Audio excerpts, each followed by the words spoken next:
예전에 맨유 박지성이 뛸 때 자주 다쳤던 그 부위 맞잖아요. 그래서 이제 가장 많이 하는 치료는 이제 블럭, 이제 신경 차단 주사라고 볼 수 있을 것 같아요. 온 김에 네. 나도 좀 물어보고 싶은 게 있는데 음. 마우스를 많이 해서 그런지 뭐 이게 타자 치는 것 때문에 그런지 키보드를 네네. 바꿔야 되는지 모르겠는데 손목 얘기 아까 하니까 네네. 손목 가운데 요즘 뭐 터널 증후군 뭐 그런 네. 얘기를 들었는데 이게 어떻게 하면은 이게 터널 증후군인지 아닌지를 알 수 있어요? 요새 손목 터널 증후군 환자들이 급격하게 많이 늘고 있거든요. 손목 터널 증후군이라는 것은 이제 손목 안에 수근관이라는 터널이 있습니다. 네, 그 안에 힘줄과 신경이 같이 지나게 되는데 손을 많이 쓰시게 되면 힘줄이 붙잖아요. 일종의 힘줄염처럼. 그러면 그 제한된 공간 안에 힘줄은 부어 있는데 신경은 그대로인 상태가 있으니까 신경이 오히려 압박이 되는 거예요. 눌린다. 네, 눌려지면은 신경을 지나는 그 경로를 따라서 저린다거나 네. 약간 통증을 느낄 수 있죠. 그럼 이게 어떤 사람은 새끼 손가락이 문제가 되기도 어떤 사람은 가운데 손가락이 문제가 되기도 맞아요. 이래요? 네, 잘 아. 알고 있으시네요.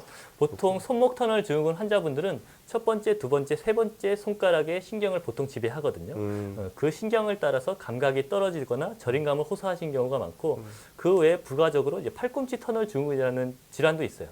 그 신경이 압박이 되면은 보통 네 번째, 다섯 번째에 신경이 압박돼서 그 부위가 저리게 됩니다. 팔꿈치는 네 번째, 다섯 번째. 네네, 예, 맞습니다. 그리고 가운데 쪽은 손목. 네네. 이렇게 보면 되는. 네, 그래서 수근관, 이제 손목 터널 증후군을 진단하는 자가 진단법이 있거든요.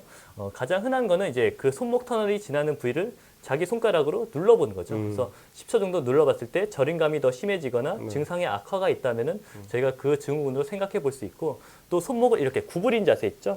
이런 구부린 자세로 1분 이상 지내봤을 때 저림감이나 감각 저하가 더 심해진다면은 아 손목에 문제가 있어서 신경이 눌리겠구나 그렇게 생각해 볼 수 지금 있어요. 10초도 안 했는데도 벌써 그런 것 같은데. 정말 그러세요? 아. 이거 이러면 마우스나 이런 걸 좀 바꿔보는 게 좋아요. 물론이죠. 마우스 작업이나 사무직으로 손을 많이 쓰시는 분들한테 손목 터널 증후군이 많이 발생되고 있거든요. 그러니까 본인이 할 수 있는 생활 습관의 변경이 가장 중요할 것 같고 마우스를 바꿔본다거나 아니면 하시는 일에 있어서 컴퓨터 사용을 적게 한다든지 손 사용을 어찌됐든 줄여보는 게 일단 우선적인 치료일 거고요. 거기에 뭐 저희 병원에서 해드릴 수 있는 치료라면은 우선적으로 힘줄염이 있는 상태에서 신경이 부은 거니까 소염제를 이용한 약물 치료를 해볼 수 있고 핫팩이나 따뜻한 찜질, 예를 들어 파라핀 같은 온열 치료를 해볼 수가 있어요. 네. 그리고 추가적으로 뭐 정말 저림감이 심해서 급격하게 증상을 완화시키고자 하는 목적이 있다면은 이 손목 터널 안에 스테로이드 주사를 쓰는 것도 좋은 방법이거든요. 어이구, 예. 네, 그 주사를 뭐 자주 하는 건 좋은 건 아니겠지만 증상의 완화를 목적으로 급격하게 뭐 증상 호전을 노리시는 분들이 있기 때문에 그런 분들은 한 번 또는 두 번 정도 주사 치료를 해볼 수 있어요.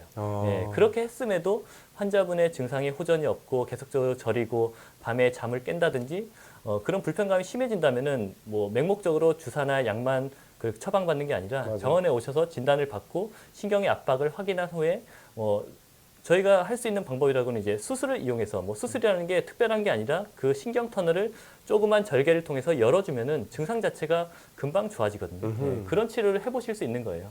근데 우선적으로는 이제 생활 습관의 변화가 먼저 해보시는 게 가장 좋겠죠. 손목이 여기 말고 여기가 아픈 경우. 아, 여기도 아프신 적이 있으세요? 네. 여기는 아까 설명드린 손목 터널 증후군과 다르게 손을 이제 들어준다고 하죠. 엄지손가락을 들어줬을 때 그 힘줄에 염증이 생기거나 문제가 생겨서 생길 수 있는 질병이거든요.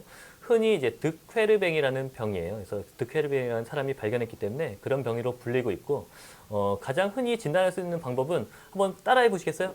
이렇게 손을 쫙 펴시고요. 엄지를 모아주시고 네. 그다음에 주먹을 쥔 네. 상태에서 손목을 밑으로 내려주시는 거예요. 오, 네.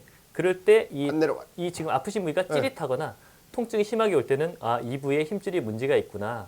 그래서 득괴르병이라는 병일 수 있겠구나. 네. 저희가 그렇게 보통 생각을 해요. 이거 심각한 병이에요? 심각한 병은 아니에요. 네. 손이라는 게 5손가락 중에 엄지를 가장 많이 쓰게 되거든요. 네. 그 중에서도 엄지를 들었다 놨다를 많이 하게 되는데 구부릴 때 많이 하게 되면은 엄지를 구부리는 굴곡근에 염증이 생겨서 흔한 말로 이제 방아쇠수지라는 병이 생길 수 있고 손가락을 들어주는 문제가 생기면은 이 신전시키는 힘줄에 문제가 생기니까 힘줄염이 생기는 거고요. 그럼 방아쇠 수지가 요런 데만 생기는 게 아니라 엄지에도 생기는 네, 거예요? 엄지 모든 손가락에 다 생길 수 있어요. 네. 그렇구나. 그럼 여기 같은 경우는 치료를 어떻게 해요? 여기도 저희가 일정 기본적인 염증이니까 저희가 약물 치료나 물리 치료를 먼저 해보시라고 해요. 네, 거기에 추가적으로 하실 수 있다면은 뭐 충격파라는 체외 충격파라는 치료를 저희가 부가적으로 해볼 수 있거든요.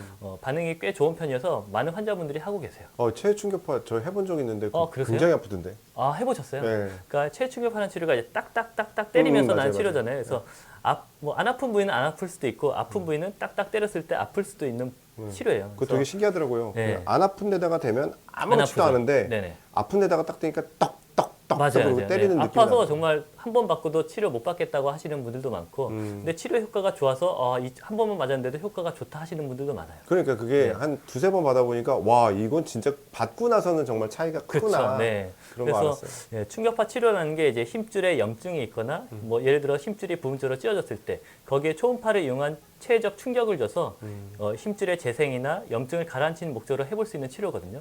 근래에 많이 쓰이고 있는 치료이고 환자분들도 많이 좋아하세요. 50견이라는 말은 예전에 이제 50대 무렵에 잘 생겼던 어깨 질환이기 때문에 어깨 안에 관절에 염증이 있다는 걸 보통 말하는 신호거든요. 여기 극상건이란 힘줄이 네. 나이 듦에 따라서 퇴행성 변으로 잘 찢어지세요.